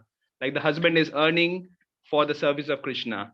For example, the wife is cooking for offering bhoga, which gets distributed to all the members of the family and as well as the neighbors and everybody. So Krishna is in the center of the family life, and that is called grihastha. And if it is opposite, where we keep ourselves in the center of the family, it's griha medhi. So it's like two opposite poles. Okay, thank you very much. Yeah. Can I ask you a question? Are you distributing prasadam to your neighbors? Sometimes we are like trying, like we are just new here, but what we are doing sometimes in Wales, we used to do we used to offer something like during Gaur Purnima, like without telling others, we used to give them some prasad and say that this is a gift from us, like that. I also did something I also offered some sweets to our which were offered to my colleagues there without knowing that they are actually without telling them. I mean, without telling them, they didn't know that they are like Prasada Gaurnitai. So That's beautiful. That's absolutely beautiful. Continue that. That is very, very nice. Yes, bro. When Padma also like when he left the previous school, he also offered some sweets we offered some sweets to our Gaurnitai, and that got distributed to all the teachers as well as his classmates. So it was actually prasadam distributed to them. That's very important, because Krishna consciousness is not here 2 hours on Zoom or 2 hours in the temple once a week, and then the rest is just us at home chanting Hare Krishna. Okay, but showing no mercy to anyone else. So we have to show mercy in different ways. We can preach to others in a sensible, nice way. That is one way, if we have the ability, and we should. If not, we should develop that. And if we cannot do that at the moment, then giving prasadam. We don't have to say that is offered to the deities, that's a Hare Krishna. Some people may not like that. Oh, here I made some nice preparations at home. Who will not share some food? Who will refuse some food? Nobody will refuse some food. So, but we have to reach out. That's very, very regularly, not only once a year on Jamashtami. No, we have to regularly. If we cannot reach out, we have to make plans. We have to think. We have to meditate. Srila Prabhupada meditated for 10 and I don't know how many years, how to fulfill the order of his spiritual master and come to the West and distributing this Krishna consciousness in the English-speaking language. While he was in India, as a grihastha, he was not able to do that. The facilities, the opportunity wasn't there, but he didn't forget about it. Oh, I cannot do that. Okay, forget about it. Let's do something else. No, he meditated all the while on the order of his spiritual master. And when the circumstances, the time was riper, then Krishna arranged for that. Then he just did it. He just did it. So we have to also do some outreach. That is up to our intelligence. There is not fixed and fast rules of how to do that. If we have the desire of preaching, of reaching out, of enlightening, of blessing other living entities, even we should be concerned about animals also. For instance, I see that some pigeons coming in my yard and they're looking for water. There's a little bit of dirty water, so I put some water out there regularly, and the pigeons coming regularly and drinking water because it's so dry they have nothing to drink. So even that we can do. You chant Hare Krishna and they're having water prasadam and having the birds something to drink. But human beings, especially colleagues at work, friends, we're doing something together. We have to bend our mind how we can benefit them with Krishna consciousness. First of all, we have to be convinced it will benefit them. If we don't think it will benefit them, prasadam, then we will not do it. We have to be first convinced of giving someone else prasadam, not food, not unoffered food. Prasadam, offered food, in a very simple way. Either with the proper prayers, Namo Vishnupadaya, Namo Mahavidanya, or just 3 times Hare Krishna mantra over the food. Offered, and we chanting with devotion, very nice. So that will benefit other living entities, that will benefit animals, that will benefit human beings, colleagues. It's up to our intelligence how we shall do that. We heard so many stories from Pandava in the past, how he induced his colleagues at work. In certain ways, he even gave some Bhagavad Gita to people. And when I see an opportunity of benefiting someone with Bhagavad Gita, I will also do it immediately. By the way, Rashmi Mataji, Kevin got a hardbound big Bhagavad Gita from me. Take him up on that. I told him several times, have you start reading? So any opportunity we take. Okay. I give him prasad, Prabhuji. He is not inclined to read, but I know. One day he will read, or someone in his house will read. If I speak to him, I will ask him every time, how is your reading going? So, okay, yes, prasadam, very good, that we have to do. Any questions or comment to this verse? Prabhuji, Rituan Prabhu was going to tell us something about what he heard. Mataji. Yes, go ahead. Yes, I cut you off. Sorry. Go ahead. No. Actually, like Amarendra Prabhu, His Grace Amarendra Prabhu was like giving a very, very rational and practical tip how like we can remember Krishna. He was saying that if you are a student, or even if you are working somewhere, if you're traveling somewhere, even during your work, what you can do is that you make it a habit that every 10 minutes or every 15 minutes, you were saying every 15 minutes, whatever you're doing, even if you're studying, if you're doing some work at your office, just every 15 minutes, make it like a habit that you chant Hare Krishna, Krishna Krishna, Hare Hare, Ram, Ram, Hare Hare. And you mentally say that whatever I have done, whatever work or whatever study as a student I've done within this 15 minutes, I offer this to you, Lord Krishna. So by that, he is telling that every 15 minutes, you are remembering Krishna, and whatever you have done, you're offering it to Krishna. So your all of your work, all of your study, everything, all of your activities are becoming like Krishna conscious, like that, as an offering, and it's also becoming an offering to the Lord. So it was like, I thought that this is a very practical and something which touched my heart, and like I'm trying to follow that. Okay, so, very nice, sir. This has implications, of course. If we offer our study or our work to Krishna, we shall not be attached to the result, right? Otherwise, we don't really offer to Krishna. We are very attached that we're getting the particular grade or whatever. If we offer the result to Krishna, it's up to Krishna. He will grant us a result. He will grant us a grade or not. And we shall not be disappointed because all what we can do is offering it to Krishna. And then let's keep it up to Krishna what will happen next. So that's one implication. And that is very nice. Every 15 minutes, chant the Hare Krishna mantra.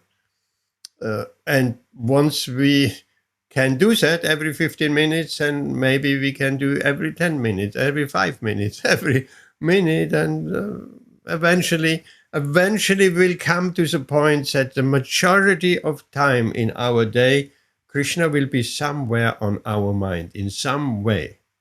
And not that we're going 6 days of the week without Krishna on our mind. No, that's not even an option. That's not even an option. Not even we going 23 hours without Krishna and just chanting our rounds and then Krishna is out of our minds. That should not even be an option. We have to bring Krishna in our mind more and more and more. Thank you, Rituan Prabhu. Anyone has any question or comment?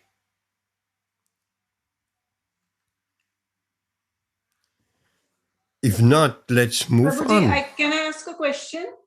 Yep. So, Prabhuji, if somebody, when we leave our body, like Ajamil remembered Narayan, his son, but he was not at the stage where he had realized knowledge, or he was. So what I'm trying to ask is that if you have not reached that platform where we have completely realized and put it into practice in our achar, in our vichar, in everything, that we are this soul, we are not the body, and then we pass away, but at the time of that we are thinking of Krishna. Is that possible that we then not come back into this? At the time of death we have what? So if we have not, so let's say I have not got that realized knowledge of being Brahma-bhuta, and I pass away, but I somehow managed to think of Krishna at the time, then will I still get? You will go back, if you think of Krishna when leaving this body, you go back home to Godhead. Even though I have not got the realized knowledge and I have not actually... Whatever, it doesn't matter. Krishna says very clear, whoever quits his body by remembering me, you will not take another birth in this material world. Of course, it's not that easy to remember in Krishna. At the time of death, when the body disintegrates, and we are forced out, the soul, we are forced out of the body. It's just like someone comes to your house, eviction, police is there, get out immediately. You have 10 minutes to pack your stuff, get out. That's a very frightening situation. Just imagine, someone comes and knocks on your door. Out of whatever, we have a warrant here, okay, you have to get out. Police car is waiting. Leave everything behind, pack some essentials, you have to get out. Or some warnings, there is flooding or this, and people have to evict their houses, or war, or this or that. That's very frightening. So what to speak if we are evicted of our body of 60, 70, 80, 90 years or 50 years, whichever, which has been so close to us day and night, and we caring so nicely for this body and makes this body so comfortable in so many ways, and suddenly we are evicted from this body. So we will be bewildered and anxiety, and if we're not trained properly, it will be very difficult to remember Krishna while we are leaving this body. Very difficult. But if we practice Krishna consciousness in this lifetime sincerely, then it will be possible to remember Krishna at the time of death. That's all what is Krishna consciousness actually about. To remember Krishna, to make a successful departure. The successful departure from this body is by remembering Krishna at the time of death. That's a successful departure. Does that answer your question?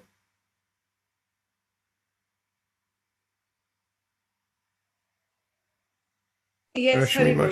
Yes, Prabhuji. So, we shall not take any chances. We shall practice Krishna consciousness to the fullest of our ability now, because later on it will become more difficult when old age is coming and so many things with the body go wrong. Very, very difficult to remember Krishna, to keep the mind fixed on Krishna. So now it's the time, while we still have a healthy body, more or less. Now it's the time to practice Krishna consciousness as much as possible. And that will be our credit later on, when things go wrong with the body and the mind. The mind gets completely perturbed. How is our mind disturbed even if we have a little cut in the finger?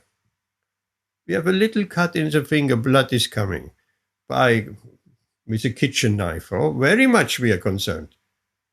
Very, very disturbed. We are immediately, oh, what shall I do? Plaster and this and that. And maybe I have to go to hospital or whatever. And that is just a little cut in the finger.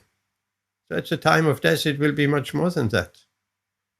So if we train our mind to be fixed in Krishna consciousness, very much possible. Many, many, many souls have done that in the past. And if we don't reach that stage of thinking of the Lord at the time of death, we'll have to come back. And if we're very fortunate, we'll come back in a good family. And if we have practiced devotional service in Krishna consciousness to a certain extent, we just carry on where we stopped. But why another birth? No need. If we are lazy now, we have to be very determined.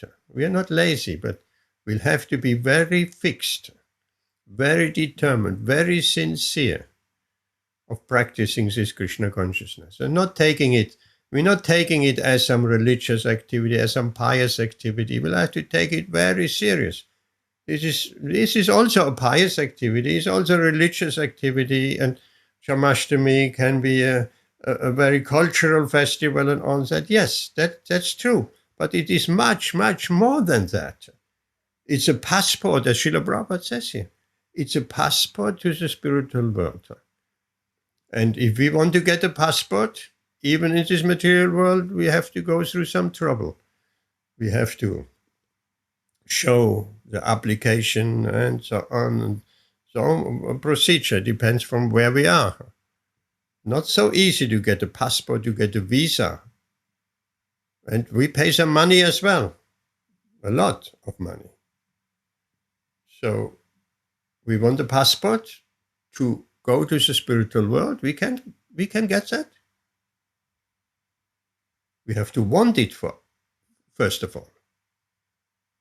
Okay. Hare Krishna. We have a little bit more time. Let's take the next verse. Who wants to do 34? Who hasn't done anything yet? It's a service to Krishna and to the Vaishnavas. Reading service. Amit, yes, I was thinking of you. Hare Krishna, thank you. Go ahead. Yahara Bhugo Bhagaram Tam Tamam Vijav Aja Tantakam Tantakene Ga Yavyam Chepatisitu Amam. The Supreme Unborn Lord Shri Krishna caused the members of the Yadu dynasty to relinquish their bodies, and thus he relieved the burden of the world. This action was like picking out a thorn with a thorn, for both are the same to the controller. Purport. Sri Visvanta Chakravarti Kapara suggests that the rishis like Sunaka and others who are hearing Śrīmad-Bhāgavatam from Sutta Goswami Saranya were not happy to hear about the Yadus dying in the madness of intoxication. To give them relief from his mental agony, Sutta Goswami assured them that the Lord caused the members of the Yadu dynasty to relinquish their bodies, by which they had taken away the burden of the world. The Lord and his internal associate appeared on earth to help the administrative demigod in eradicating the burden of the world. He therefore called for some of the confidential demigods to appear in the Yadu family and serving in his great mission. After the mission was fulfilled,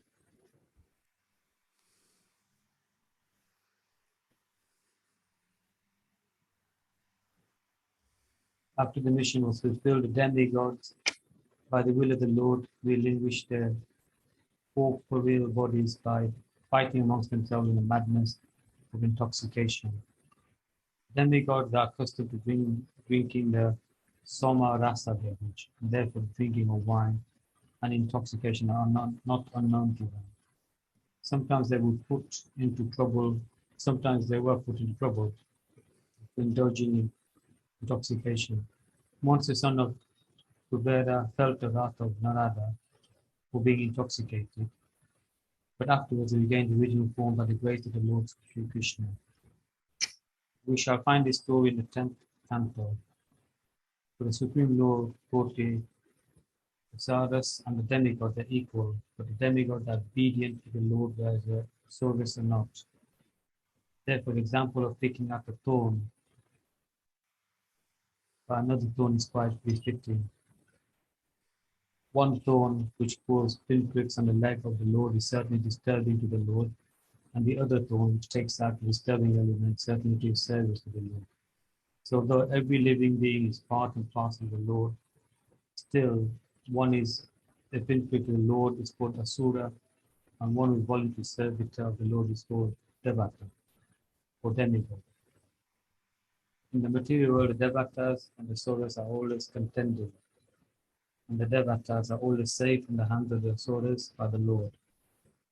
Both parties are under the control of the Lord. The world is full of these two kinds of living beings, and the Lord's mission is always to protect the Devatas and destroy the Asuras. Whenever there is such a need in the world, and to good to both of them. Sorry. Okay, that was the end. Okay.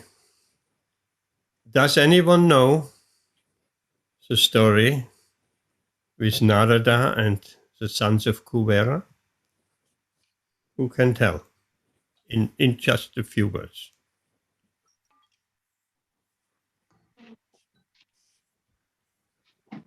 I can say, Prabhuji. Go ahead. So there was Nal Kuver and Mani Grieve, two sons of Kuvera, were bathing in Mansarovar lake with the heavenly damsels, enjoying themselves. So that time Narad Muni, who's an exalted Vaishnava, was Can I just crossing. interrupt you here? Important here.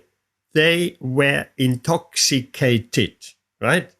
They have drunken some intoxicated beverage. Therefore, the whole thing happened, and Srila Prabhupada makes that point. Carry on. Oh yes, Prabhuji.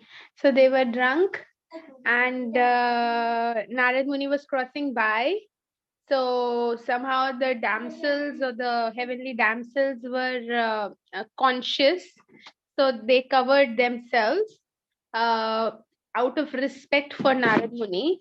But Nal Kuver and Mani Grieve did not, they were so intoxicated that they did not bother to cover themselves. So Narad Muni felt, actually in his heart, he felt bad for them that they are sons of such an exalted personality as Kuvera. So there was compassion in his heart, and how they have ruined themselves, their lives, by taking shelter of intoxication and engaging in such sinful activities. But outwardly he showed anger, he expressed anger and said that you have forgotten how to be respectful. So that time he cursed Nal Kuver and Mani Grieve, that because you enjoy being naked, so you will now be taking birth as Arjuna trees. But because it was Narad Muni who had cursed, they did become Arjuna trees, but they became Arjuna trees in the courtyard of Nand Maharaj, where Krishna appeared. So they got the blessings of seeing the pastimes of Krishna, which eventually purified them.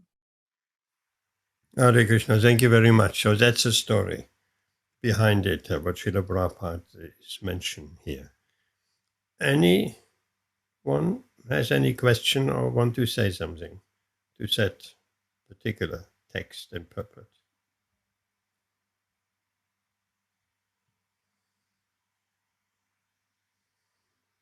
Amit, any question?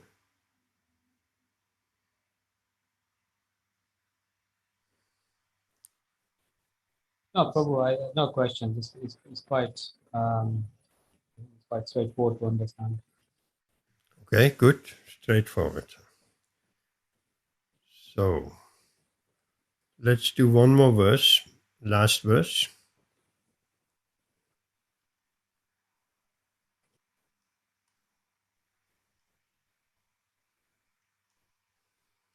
Devotees are always devatas, devas, and the atheists are suras. Text 35.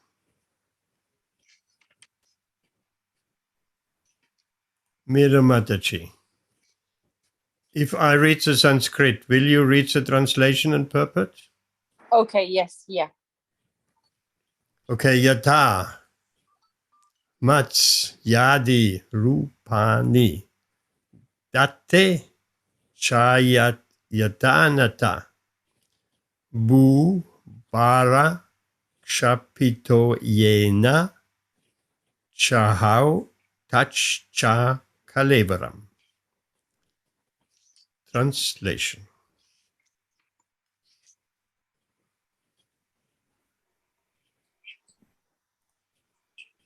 That's you now, Mira Mataji.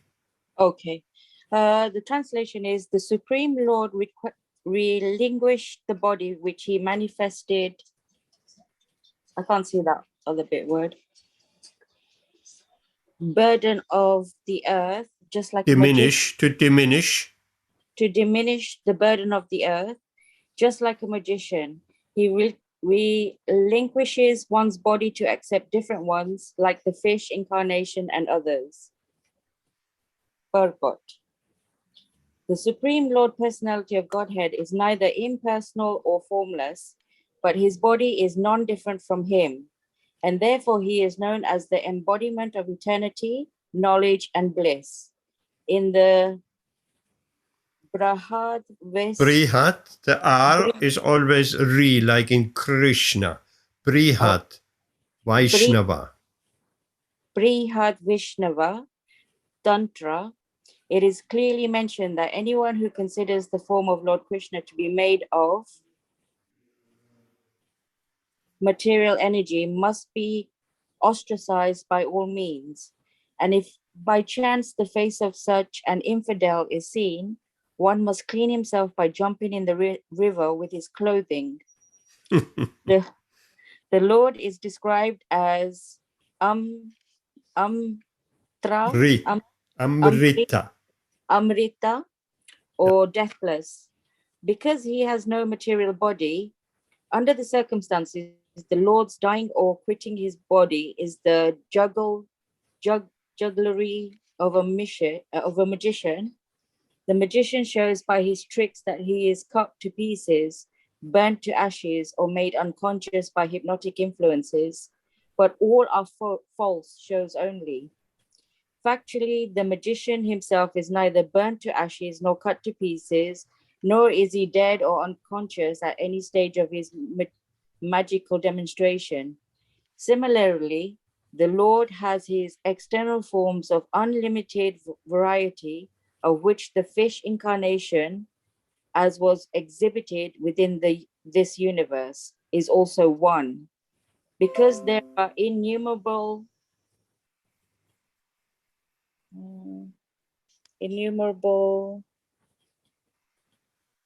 sorry, I've lost it. Second line. It's always a second line from top. Universes, somewhere or other, the fish incarnation must be manifesting his pastimes without cessation. In this verse, the particular word dati, eternally accepted, and not the word divtva, accepted for the occasion, is used. The idea is that the Lord does not create the fish incarnation. He eternally has such a form, and the appearance and disappearance of such an incarnation serves particular purposes. In the Bhagavad Gita 7.24 to 25, the Lord says, the impersonalists think that I have no form, that I am formless, but at the present I have accepted a form to serve a purpose, and am now manifested. But such speculators are factually without sharp intelligence. Though they may be good scholars in the Vedic literatures, they are actually ignorant of my inconceivable energy, my eternal forms of personality. The reason is that I reserve the power of being hidden from the non-devotees by my mystic Kirtan. The less intelligent fools are therefore unaware of my eternal form, which is never to be vanquished and is unborn. In the Padma Purana, it is said that those who are envious and always angry at the Lord are unfit to know the actual and eternal form of the Lord. In the Bhagavatam also it is said that the Lord appeared like a thunderbolt to those who were wrestlers.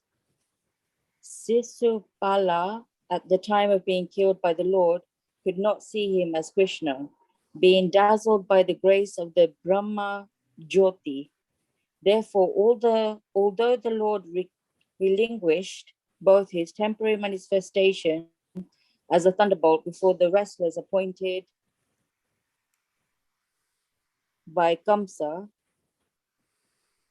and his glaring appearance by Sisupala like a magician, the Lord is eternally existent and is never vanquished in any circumstance. Such forms are temporarily shown to the Asuras only, and when such exhibitions are withdrawn, the Asuras think that the Lord is more existent, just as the foolish audience thinks that the magician to be burnt to ashes or cut to pieces. Therefore, the conclusion is that because of the Lord's body is transcendental, not material, he is never to be killed or changed. Thank you. Thank you, Mira Mataji. So, important point here to mention that these incarnations, like Matsya, Gurman, Nrisimhadev, Vamana, and so on, these are eternal forms. They are not created. What to speak of as a Mayavad, an impersonalist, think Krishna is impersonal and he's creating this form in this material world and this form is material. No, it is not the case. These forms are totally spiritual and these forms are not created. These Vishnu Tattva forms are eternal forms. These incarnations are eternal. These incarnations are all within Krishna. Even the Vishnus are within Krishna. And Krishna can manifest the Vishnus at any moment, at any time. When he kills the demons, it is actually not Krishna himself. Krishna is not killing demons. It's the Vishnu within Krishna who is killing the demons, and so many things. Another interesting question could be asked. These pastimes, like in the previous verse, Arjuna and Krishna doing the pastimes of Bhagavad Gita, of the Kurukshetra war. And when Krishna seemingly disappears from our vision, he carries on his pastimes in some other universe. These pastimes, all the pastimes, from Kurma to Vamana, and they're all like clockwork going on in some universe. And it's not that Krishna can only, when he is incarnating as a fish incarnation in Matsya, then nothing is going on somewhere in another universe. No, simultaneously, Krishna can appear as Nrisimhadev because these are eternal forms of the Lord.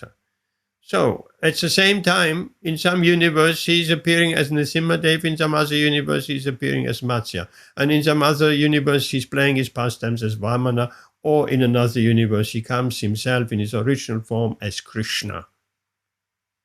So, one may ask the question, let's say Arjuna and Krishna, if these pastimes of Bhagavad Gita is also going on like clockwork, Once a pastime is finished here, it is taking place in some other universe. And there are millions, innumerable universes. And our universe is a very small one. I don't know if it's the smallest or a very small one. Other universes are much, much bigger. But we cannot even, with our material science, come to the end of the universe. Otherwise, we would discover the layers of the universe, earth, water, fire, air, ether, mind, intelligence, and false ego. These are the wall of the universe. Beyond that, the spiritual sky is the limit.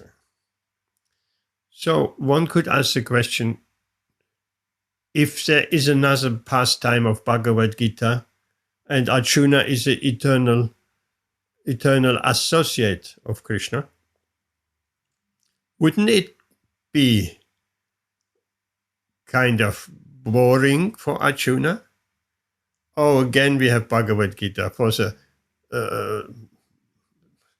hundreds, millions time. We have the Kurukshetra. I know all. I know, first of all, I will refuse to fight, and then I will surrender to Krishna and accept him as my spiritual master. Then Krishna will call me a fool, that I pose as a learned Pandit, but actually I don't know. And then Krishna will explain the difference between the body and the soul, and then he will speak about the different yogas, and then he will speak about the highest yoga is devotional service, bhakti yoga, and so on. And to the end, he will say, just give up all what I told you. Just forget it all. That was for the benefit of all the people in that universe. Forget it all and just surrender unto me. Let's make it very simple. Like Lord Chaitanya. Let's make that whole Vedic wisdom very simple. Because people are not very capable of studying the Vedas in this Kali Yuga. They're only living a maximum 100 years, and they have not much memory, short lifetime, and so on. So to have them study Vedanta Sutra is impossible. Let's make it simple. Let's make it very simple. In Krishna's great compassion, Lord Chaitanya's great compassion is, okay, just stick to just the simplest thing you can do. Chant Hare Krishna. Hare Nam, Hare Nam, Hare Namaiva Eva Kevalam. Simplest thing. The lowest common denominator, so to speak. That surely you can do. Likewise, Krishna says, the simplest thing, you offer some service, offer some food to me, patram pushpam palam toyam. Just a leaf, a flower, a little bit of water, was with devotion. Just do that, if you cannot do anything better than that. So, there Krishna says to Arjuna, just forget it all, what I have taught in Bhagavad Gita. That was helpful and is helpful for people, but if you come so far, I give you a simple formula. Sarva dhammam parityaja. Just surrender unto me. Forget it all, surrender unto me. And you will come to me, I promise you this. You're my friend, my dear friend. How to surrender? Krishna didn't explain. Nowhere we find in Bhagavad Gita how to surrender. Yes, there are many ways previously how to surrender to the Lord, how to acquire good qualities and this and that. But really a simple formula, how to surrender, Krishna doesn't give it. He just says, surrender unto me. I will clear your karmic slate. All your karma will be cleared. So therefore, Krishna comes again as Lord Chaitanya. Same Krishna. This time he explains how he comes as a devotee. The Lord comes as a devotee of himself. And that is very funny here. That is very, absolutely amazing. Krishna can do anything. So why not? He comes as a devotee and teaches us how to do sarva dhammam parityaja, how to surrender. Hare Krishna, Krishna Krishna, Hare Hare, Hare Ram, Ram. Simple formula. It's so simple that generally people think it's too simple. Let me do something complicated. Let me do some yajna and this and that and some mantras and so many different other things. They don't take this a simple thing, authorized simple thing. They want a complicated thing. But they will not get the result, unfortunately. So, that is a conclusion. Any question to that last verse? We're slightly over time, so we have to stop. Question or comment to this verse 35? Or any general question also?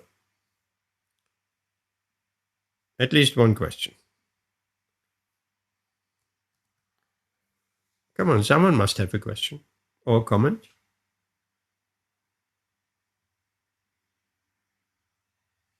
Amritarati, Rituban.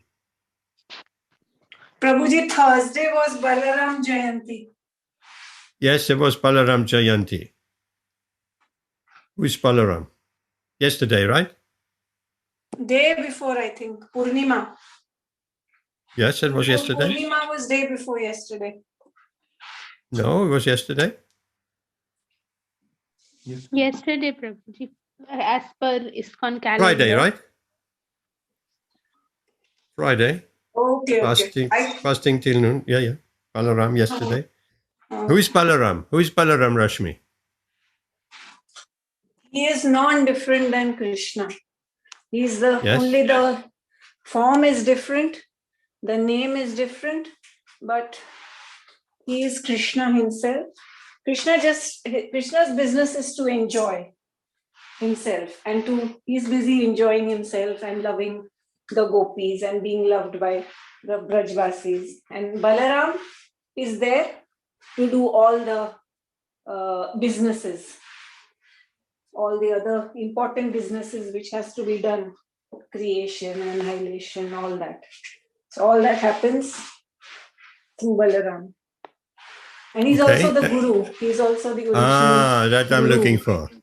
He's Nityananda. He is a guru, is Balaram.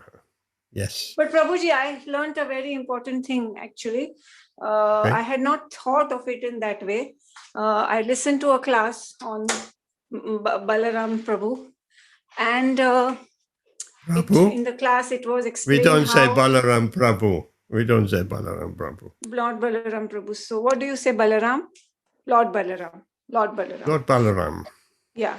So Lord Balaram, how Krishna, to do all the other affairs of whatever Bhagwan has to do. Lord Balaram is, Krishna expands as Balaram.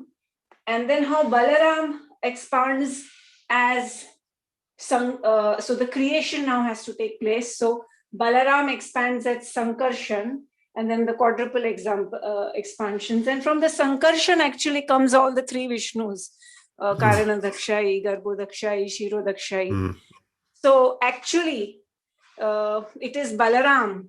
These are none other, all the Vishnus are actually coming from Sankarshan, who's coming from Balaram, who actually is ultimately coming from Krishna. But I had not thought of it in that manner. I used to think Vishnus come from Krishna, but actually they are coming from Sankarshan, who is coming from Balaram. So Balaram is actually he's doing all the, Krishna's not going to waste his time with all this creation and all that. So Balaram is doing all that. Lord Balaram is engineering everything, creating us. So we are also been created we are also expansions of Balaram. So I was hearing all that in a class. It was very, very interesting how it was all explained. Okay, Hare Krishna. This is Shagashan, Pradyumna, Aniruddha, and so on. These are all very technical things. If we just, for the time being, we can remember, just surrender unto me by chanting Hare Krishna. That will be quite sufficient for the time being, and will come to the point of seeing Krishna in the heart of every living entity. Then we come into the Madhyama platform. That will be quite important to get away from any Kanishta platform where, yes, we have to come to the point of seeing Krishna in the heart of the devotees all the time. And that has implications because we very much, what is the word? We very much appreciate the Vaishnavas. Who is a Vaishnava? Who is a devotee? There's a very, very liberal definition. Who is a devotee? Anybody who even once says Hare Krishna.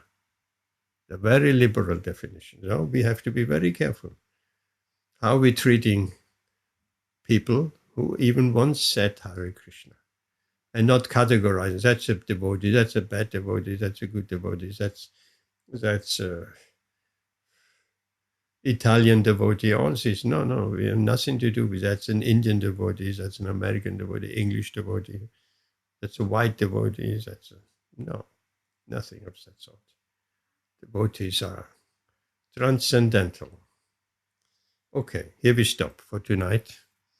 So that was the very nice verses of the Bhagavatam.